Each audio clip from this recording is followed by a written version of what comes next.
નમસ્કાર વિદ્યાર્થી મિત્રો, હવે આપણે ચેપ્ટર નંબર 2 એટોમિક સ્ટ્રક્ચર એમના દાખલાઓ જે આપણે આપેલા છે, પ્રશ્ન આપેલા છે એને સોલ્વ કરવાનો પ્રયત્ન કરીએ છીએ. એક્સરસાઇઝ આપણે ખૂબ જ મોટી આપેલી છે, ઘણા બધા દાખલાઓ આપણે આપ્યા છે. આપણે બધા દાખલા ગણવાનો પ્રયત્ન કરીશું અને બરાબર સમજશું. ઓકે, બરાબર તમારે તૈયાર કરવાના છે. દાખલા જ્યારે પણ તૈયાર કરો ત્યારે તમારે એકવાર પાકી નોટ અને એકવાર રફની અંદર ગણવાના છે.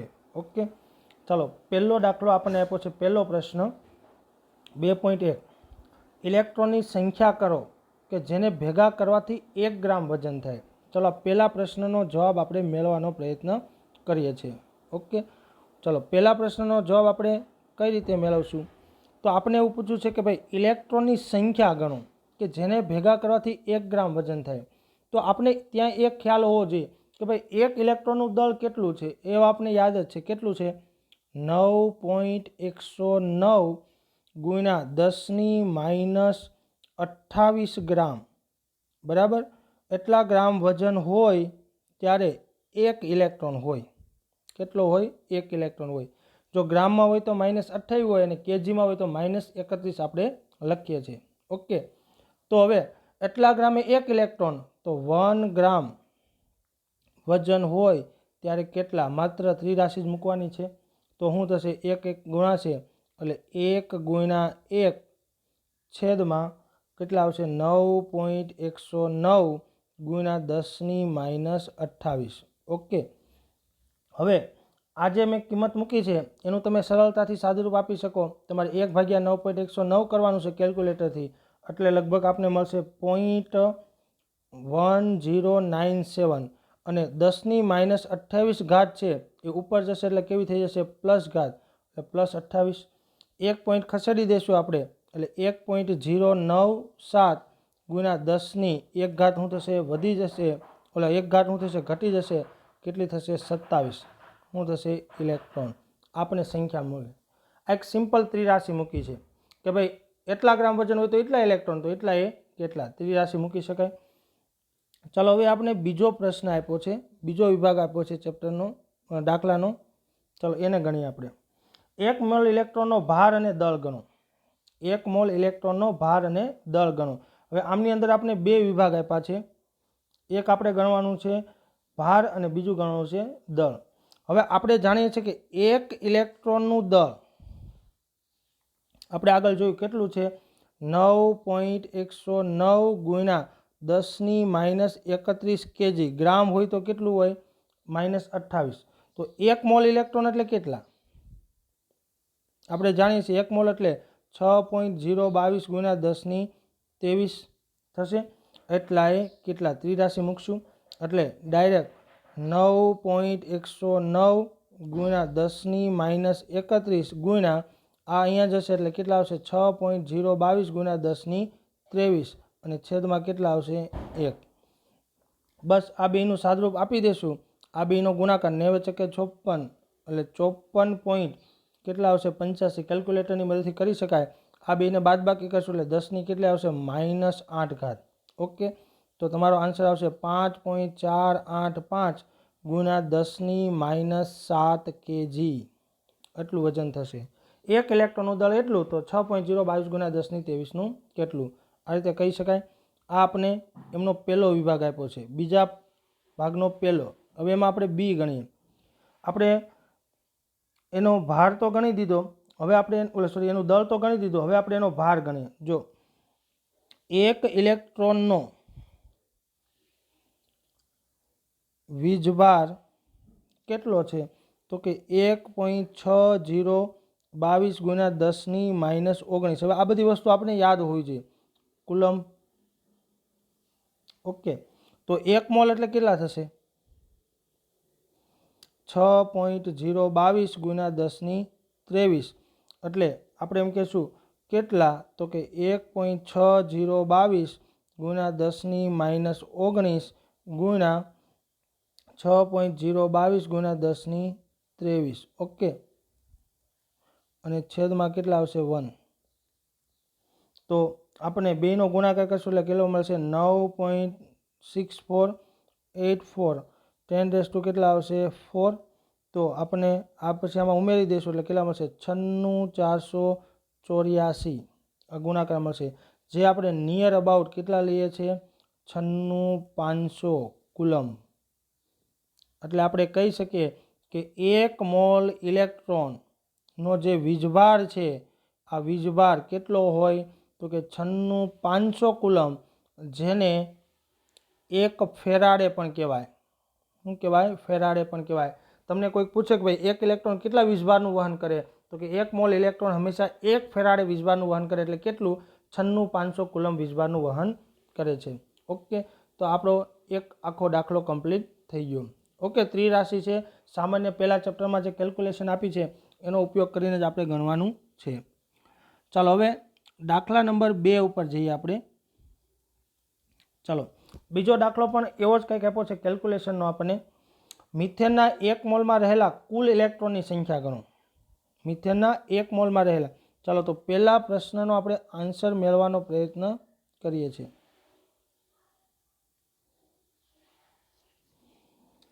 હવે મિથેન એટલે આપણે જાણીએ છીએ, પહેલા તો આ પહેલો પ્રશ્ન છે એનો આન્સર છે મિથેનને આપણે શું કહીએ છીએ CH4।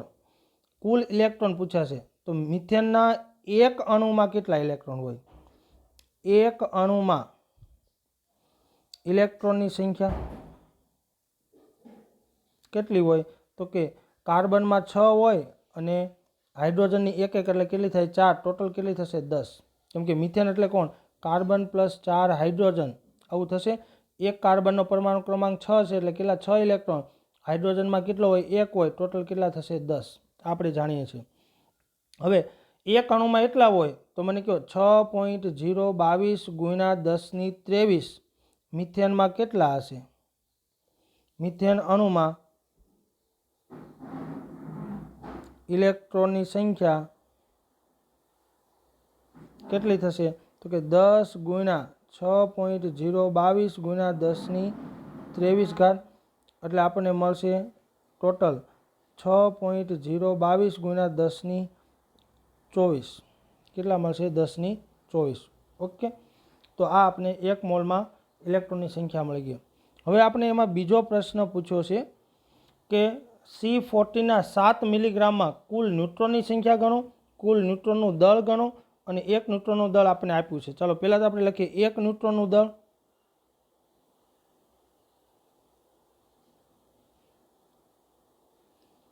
બરાબર કેટલા આવશે? તો કે 1.67 ગુણ્યા 10ની ઇલેક્ટ્રોનનું આપણે યાદ હતું, પણ આમનું આપેલું છે 27 kg, આટલું આપણે આપેલું છે।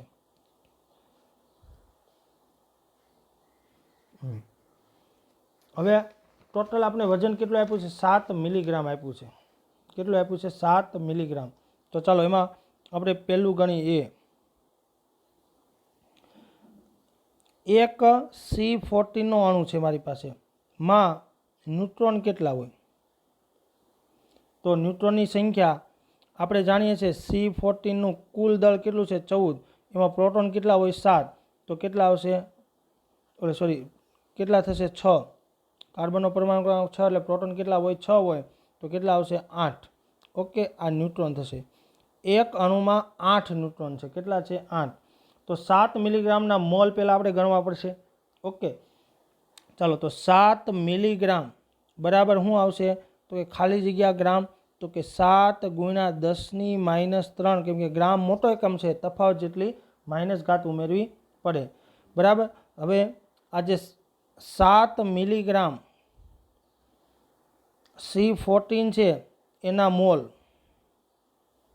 કેટલા આવશે? તો કે 7 ગુણ્યા 10⁻3 છેદમાં અણુભાર કેટલો છે 14, એટલે વજન ભાગ્યા અણુભાર આપણે મળશે 5 ગુણ્યા 10⁻4 મોલ, આપણે મોલ મળી ગયા। હવે 1 મોલ જો C14 હોય તો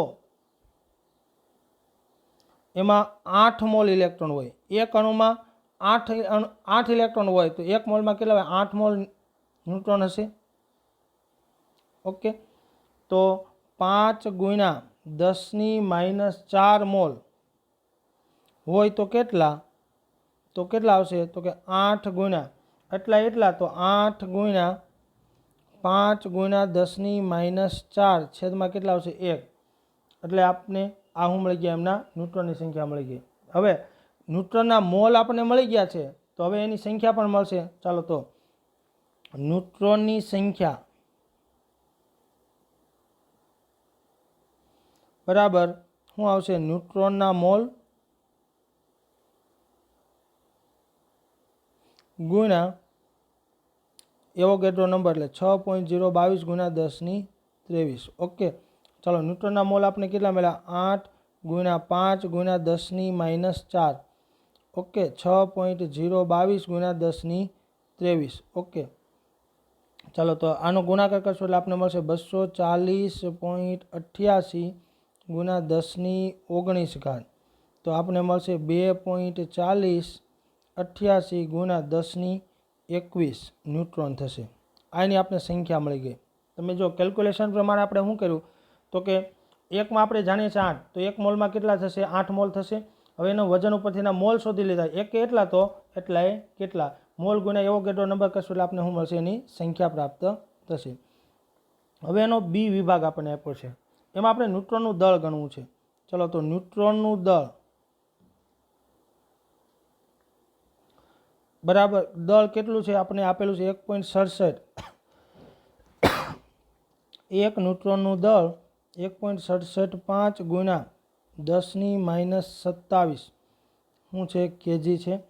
તો હવે આપણી પાસે કેટલા છે? સંખ્યા આપણને મળી ગઈ છે. એક ન્यूट्रॉनનું એટલું હોય તો 2.4088 આપણે અહીં મળ્યા ને ગુણ્યા 10⁻21 ન્यूट्रॉनનું દળ કેટલું? તો કે 2.4088 ગુણ્યા 10⁻21 ઘાત ગુણ્યા 1.67 ગુણ્યા 10⁻27. ઓકે, તો આપણે મળશે 4.034 ગુણ્યા 10⁻6 ઘાત. ઓકે, ચાલો તો આ આપણને શું મળી ગઈ? ન્यूट्रॉनની દળ મળી ગયું. તો આ રીતે આપણો બીજો દાખલો કમ્પ્લીટ થયો. આ રીતે આપણે ત્રિરાશિ મૂકીને કેલ્ક્યુલેશન કરી શકીએ છીએ. હવે આ દાખલાની અંદર આપણને ત્રીજો વિભાગ આપેલો છે. જો આ બીજો વિભાગ હતો, ટોટલ આપણે 3, પહેલો વિભાગ, આ બીજો વિભાગમાં આપણે એ અને બી આપેલા છે, અને હવે એમનો આપણે ત્રીજો વિભાગ આપેલો છે સી. ત્રીજો વિભાગ એટલે 3 નંબર આપણે આપીએ છીએ. એમાં શું કીધું છે કે એસટીપીએ 34 મિલીગ્રામ એમોનિયામાં પ્રોટોનની સંખ્યા અને કુલ પ્રોટોનનું દળ ગણો, અને દબાણને તાપમાન બદલવામાં આવે તો પણ ઉત્તર બદલાશે એ આપણે ચેક કરવાનું છે. ચલો હવે પહેલાં તો આપણે એક અણુ એમોનિયામાં કેટલા પ્રોટોન છે ને ગણવા પડે. ચલો એક અણુ NH3 માં પ્રોટોનની સંખ્યા બરાબર કેટલા આવશે? 7 + 3 એટલે કેટલા થશે? 10. કેમ કે એમોનિયામાં નાઇટ્રોજનમાં 7 હોય, હાઇડ્રોજનમાં કેટલા હોય? 3 હોય.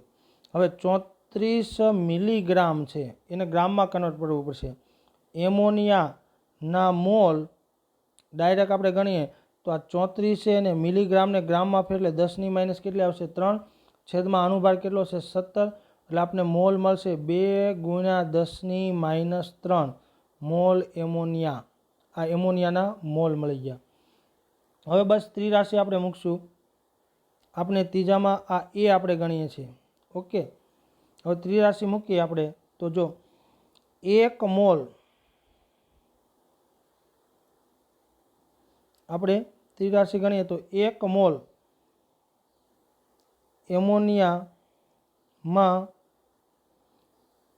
પ્રોટોનની સંખ્યા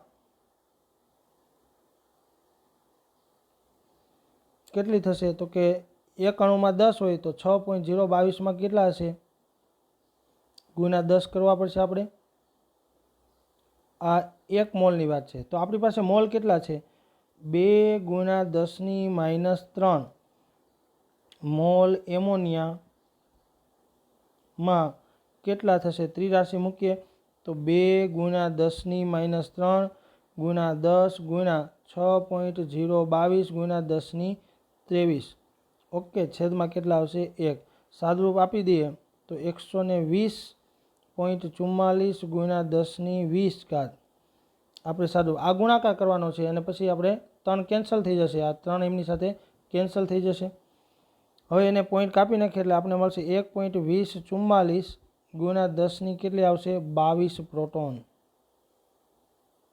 કેટલા આવશે 22 પ્રોટોન આવશે ચાલો હવે એમનો બીજો વિભાગ આપણે આપ્યો છે આપણે સંખ્યા તો મળી ગઈ હવે આપણે એનું દળ ગણવું છે તો જો એક પ્રોટોનનું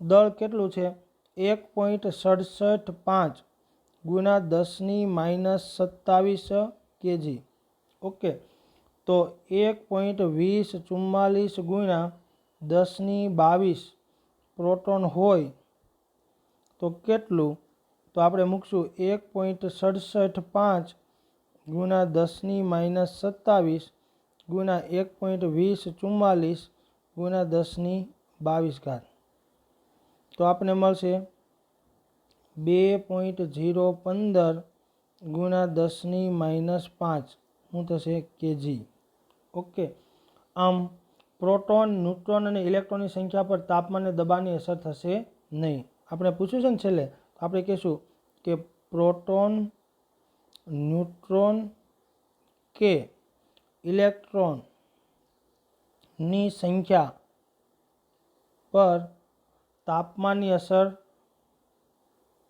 તાપમાન અને દબાણની અસર થશે નહીં કેમ કે સંખ્યા તો કેવી હોય અચળ જ આપણને જોવા મળે છે ઓકે ચલો તો આપણો દાખલો 2 કમ્પ્લીટ થયો થોડોક લેન્ધી આપણને આપ્યો છે પણ આપણે એને વ્યવસ્થિત ગણી શકીએ છીએ ચાલો હવે આપણે ત્રીજા દાખલા ઉપર જઈએ જે આપણે સિમ્પલ દાખલા આપ્યા છે નીચેના કેન્દ્રોમાં રહેલા ન્યુટ્રોન અને પ્રોટોન કેટલા છે આપણે ગણવાના છે ઓકે ચાલો તો હવે પ્રોટોનની સંખ્યા માટે હું પહેલાં એક સૂત્ર લખી દઉં ચાલો પ્રોટોનની સંખ્યા કેટલી હોય તો કે પ્રોટોનની સંખ્યા હંમેશા ઝેડ જેટલી જ હોય બરાબર ન્યુટ્રોનની સંખ્યા કેટલી હોય તો કે ન્યુટ્રોનની સંખ્યા હંમેશા કેટલી હોય તો કે a-z હોય કેટલી હોય a-z હવે તમને એમ થાય a અને z ક્યાં હોય તો કે આપણે જે સંજ્ઞા લખીએ છીએ એ સંજ્ઞાની અંદર તમે જો અહીંયા આપણે અજ્ઞાત પદાર્થ લીધો છે અહીંયા હંમેશા z હોય અને અહીંયા હંમેશા શું હોય a હોય આપણે જે પદો આપ્યા છે એમની અંદર આપણે ઓળખી શકીએ છીએ ચાલો એમાં પહેલું એ આપણને આપ્યું છે માની લો કે 6 કાર્બન અને 13 આવું આપ્યું છે તો એના માટે પહેલાં તો આપણે એ નક્કી કરીએ ચલો એ બરાબર કેટલા છે તો કે 13 ઝેડ બરાબર કેટલા છે તો કે 6 ઓકે હવે ગણતરી કરવી છે તો પ્રોટોનની સંખ્યા કેટલી થશે ચલો પ્રોટોનની સંખ્યા બરાબર કેટલા છે તો કે 6 અને ન્યુટ્રોનની સંખ્યા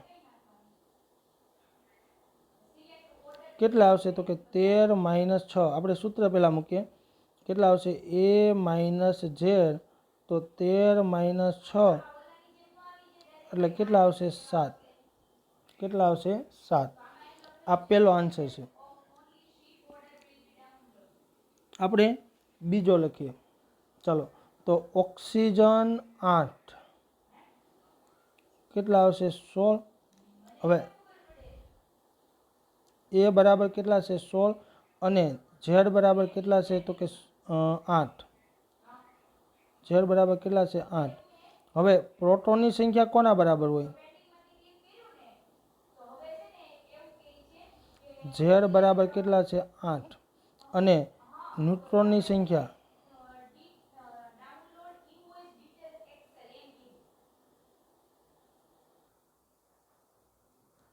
ચાલો હવે ન્યુટ્રોનની સંખ્યા એટલે a-z એ આપણને આપ્યું છે 16 ઝેડ આપ્યું છે 8 એટલે આપણો આન્સર કેટલો આવશે 8 આવશે ચાલો હવે આપણે સી લઈએ સિમ્પલ કેલ્ક્યુલેશન છે ત્રીજામાં આપણે ઝેડ બરાબર આપ્યું છે 12 અને એ બરાબર આપ્યું છે આપણને 24 ઓકે ચાલો તો પ્રોટોનની સંખ્યા ઝેડ બરાબર કેટલા થયા 12 અને ન્યુટ્રોનની સંખ્યા બરાબર શું આવશે a માઇનસ ઝેડ એટલે 24 માઇનસ 12 એટલે આપણે આન્સર મળશે 12. ચલો હવે એમાં આપણે ડી જોઈએ. આપણે ઝેડ બરાબર આપ્યા છે 26 અને એ બરાબર આપણને આપ્યા છે 56. ઓકે, ચલો પ્રોટોનની સંખ્યા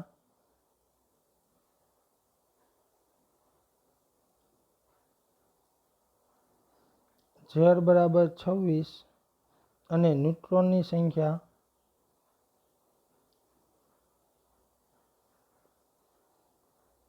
એ માઇનસ ઝેડ 56 માઇનસ 26 એટલે આપણને મળશે 30. ઓકે, ચલો ઈ આપણને આપ્યું છે ઝેડ બરાબર આપ્યા છે 38, એ બરાબર આપણને આપ્યા છે 88. હવે આપણે પ્રોટોનની સંખ્યા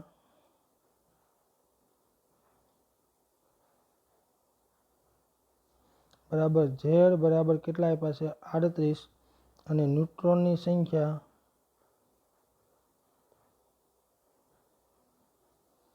એ માઇનસ ઝેડ એટલે આપણને આપ્યું છે 88 માઇનસ 38 એટલે કેટલા થશે 50. ઓકે, તો આ રીતે આપણે ગણી શકીએ. બસ સિમ્પલ કેલ્ક્યુલેશન છે, આપણે એ અને ઝેડની કેલ્ક્યુલેશન કરવાની છે. ઓકે, ચલો હવે આપણે દાખલા નંબર 4 ઉપર જઈએ. એ પણ એવો સિમ્પલ દાખલો આપણે આપ્યો છે. આપેલા પરમાણુય ક્રમાંક ઝેડ અને પરમાણુ દળ એના પરમાણુની સંજ્ઞા સંપૂર્ણ સંજ્ઞા લખો. હવે આના ઉપરથી આપણે સંજ્ઞા લખવાની છે. ચલો પહેલા માટે જો સંજ્ઞા આપણે લખવા જઈએ તો આપણે ઝેડ આપેલો છે, એ આપેલો છે. ચાલો પહેલા માટે શું આવશે તો કે ઝેડ બરાબર 17 છે ને, એટલે 17 નંબરનું તત્વ કોણ છે Cl. એ આપણે ખબર હોવી જોઈએ. મેં તમને કીધું હતું 1 થી 30 સુધીના આપણે યાદ રાખવાના છે. અમુક ફેમસ હોય એ પણ આપણે યાદ રાખીશું. ચાલો આના માટે ઝેડ બરાબર સંજ્ઞા એટલે શું કરવું છે એક્સ ઝેડ અને શું કરવું છે એ. ચલો ઝેડ બરાબર કેટલા છે 17 અને અહીંયા કેટલા આપ્યા છે આપણે 35. આ પહેલી સંજ્ઞા થઈ ગઈ. ચલો બીજા માટે સંજ્ઞા આપણે લખીએ તો આપણે ઝેડ બરાબર 92 આપ્યા છે. 92 એટલે કોણ તો કે યુરેનિયમ યુ. અહીંયા 92, અહીંયા 233 આ એમની સંજ્ઞા થશે. અને ત્રીજી સંજ્ઞા માટે આપણે ઝેડ બરાબર 4 આપ્યું છે તો બેરેલિયમ અહીંયા 4 અને કેટલા આવશે 9. ઓકે, તો આ રીતે આપણે એની સંજ્ઞા લખી શકીએ છીએ. બસ આ 4 નંબરનો આપણો દાખલો થઈ ગયો. હવે આપણે દાખલા નંબર 5 ઉપર જઈએ છીએ. સોડિયમ લેમ્પમાંથી ઉત્સર્જિત થતો પીળો પ્રકાશ 580 નેનોમીટર તરંગ લંબાઈ ધરાવે છે, તો પીળા પ્રકાશની આવૃત્તિ અને તરંગ સંખ્યા કેટલી હશે આપણે એ ગણવાનું છે. ચલો આપણે આપ્યું છે લેમ્બડા 580 નેનોમીટર. ઓકે, એટલું આપણને આપેલું છે. હવે આપણે ગણવાનું શું છે તો કે આવૃત્તિ ન્યૂ અને તરંગ સંખ્યા v12 એટલું ગણવાનું છે. તો પહેલાં તો તરંગ લંબાઈને આપણે મીટરમાં ફેરવીએ તો 580 ગુણ્યા નેનોમીટર એટલે 10⁻⁹ શું થશે મીટર આપણને મળી ગયું. બરાબર. હવે એક પ્રકાશના વેગની જરૂર પડશે જે આપણે ખબર હોવી જોઈએ કેટલો છે 3.0 ગુણ્યા 10⁸ મીટર પ્રતિ સેકન્ડ. આમની આપણે જરૂર પડશે. ચાલો હવે ગણતરી આપણે કરીએ તો એની ગણતરી કરીએ. પહેલાં આપણે ગણીએ આવૃત્તિ new. New is equal to શું આવશે તો કે C/લેમ્બડા. તો C કેટલો છે 3.0 ગુણ્યા 10⁸ છેદમાં આ કેટલું છે 580 ગુણ્યા 10⁻⁹. હવે આનું સાદુરૂપ આપીએ તો આપણે મળશે 5.17 ગુણ્યા 10⁻14. જો 8 દૂને 16, 16 ને 17 -17 ઘાત થશે. સોરી +17 થશે. 9 ઉપર જાય એટલે +17. પછી આ જવાબ જે આવશે ભાગાકાર એ કેટલા આવશે 517. તો એનો આપણે શું કરી દઈએ ભાગાકાર કરી શકાય છે. ઓકે, આ 3 આપ્યા છે 35 એટલે 1ના છેદમાં આવશે અને છેદને પછી પોઈન્ટ કાપશો એટલે એ પ્રમાણે આપણે આન્સર મળશે. તમારે મતલબમાં આનું કેલ્ક્યુલેટરની મદદથી કરી શકો છો, સરળતાથી આન્સર આપણને મળશે. પોઈન્ટ કાપી નાખજો. ચલો બી આપણે પૂછ્યું છે તરંગાંક એટલે શું આવશે 1/લેમ્બડા.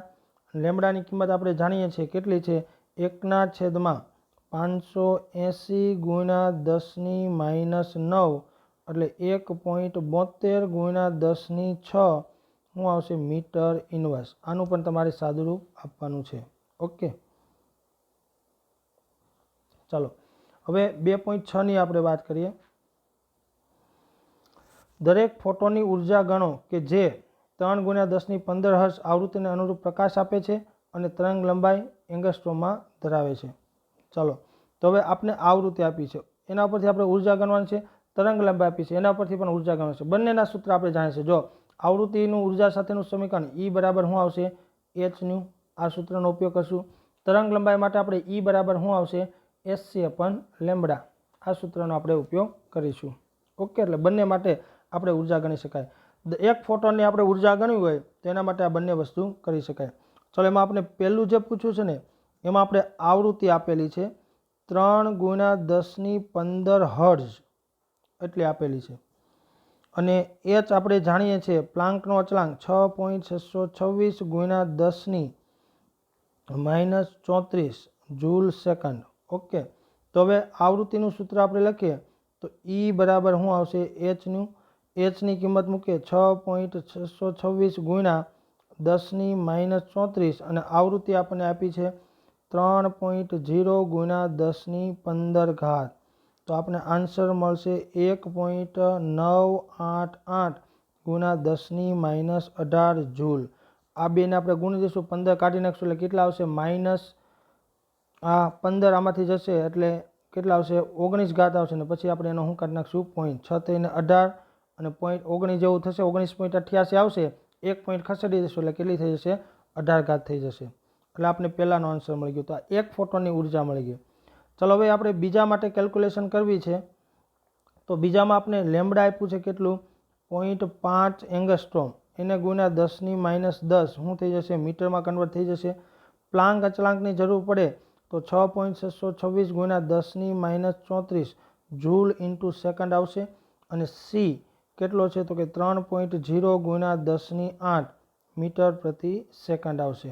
ઓકે, ચલો, તો E = શું આવશે? hc/λ।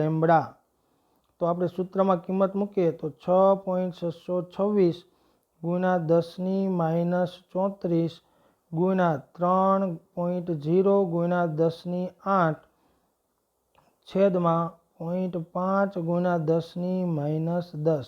ઓકે, ચાલો, તો હવે આમનું સાદું આપીએ તો આ બધાનો ગુણાકારને એવું કરીએ એટલે આપણને મળશે 39.756 × 10⁻16 એટલે આપણને મળશે 3.9756 × 10⁻15।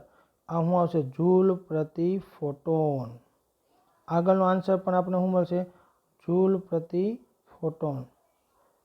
ઓકે, તો આ રીતે આપણે એની ઉર્જા ગણી શકીએ છીએ। તમે જો આ બધા કેલ્ક્યુલેટરથી સિમ્પલ કેલ્ક્યુલેશન આપણે કરી શકીએ છીએ। ચાલો, હવે 7મો દાખલો આપણે ગણવો છે। તરંગ જેનો આવર્ત સમય આપ્યો છે, આવર્ત સમયને કેપિટલ T વડે દર્શાવાય, બરાબર, સેકન્ડ આપ્યું છે અને તેની તરંગ લંબાઈ આવૃત્તિને તરંગ સંખ્યા ગણો, એટલી વસ્તુ આપણે ગણવાની છે। હવે જો ટીની મૂલ્ય આપણે આપ્યું છે 2.0 × 10⁻10। તો હવે એક સૂત્ર છે આવૃત્તિ = 1/, આવર્ત સમય। કેમ કે આવૃત્તિ એટલે શું છે? એકમ સમયમાં જે પરિભ્રમણ થાય, જે આપણે તરંગની સંખ્યા મળે એને શું કહેવાય? આવૃત્તિ કહેવાય। તો 1/, શું આવશે? સમય આવશે। આ કિંમત આપણે મૂકીએ એટલે આપણને મળશે 1/2 × 10⁻10 એટલે આપણને મળશે 5 × 10⁹ શું આવશે? સેકન્ડ ઇન્વર્સ આવૃત્તિ મળી ગઈ। કેમ કે 1/2 એટલે 0.5 આવશે, 10 એક પોઈન્ટ ખસેડી દેશું એટલે આપણને આન્સર મળી જશે। હવે આવૃત્તિ મળી ગઈ તો એના પરથી આપણે તરંગ લંબાઈ, કેમ કે આવૃત્તિ = c/λ, ચાલો લેમ્બડાને કરતા બનાવો એટલે શું આવશે? c/આવૃત્તિ। ચલો, c ની કિંમત આપણે જાણીએ છીએ 3.0 × 10⁸ છેદમાં 5 × 10⁹। સાદુરૂપ આપીએ તો 6.0 × 10 કેટલી આવશે? -2 શું આવશે? મીટર। આપણે આવૃત્તિ મળી ગઈ, એટલે તરંગ લંબાઈ મળી ગઈ અને તરંગ સંખ્યા આપણે ગણવી છે તો 1/λ। 1/λ મૂકીએ તો 6.0 × 10 કેટલી આવશે? -2। સાદુરૂપ આપીએ તો 1/6 ઉપરથી આ 2 ઉમેરી દઈશું એટલે આપણને મળશે 16.66 મીટર ઇન્વર્સ। આ રીતે આપણે ગણી શકીએ। એક જ સૂત્ર છે એના પરથી એક કિંમત મળશે બાકીનામાં આપણે કિંમતો એપ્લાય કરતા જશું એટલે દાખલો આપણે ગણી શકશું. ઓકે, ચાલો તો આ આપણો ફર્સ્ટ લેક્ચર અહીં આપણે અટકાવીએ છીએ. પછી સેકન્ડ લેક્ચરની અંદર દાખલા નંબર 8થી શરૂઆત કરીશું.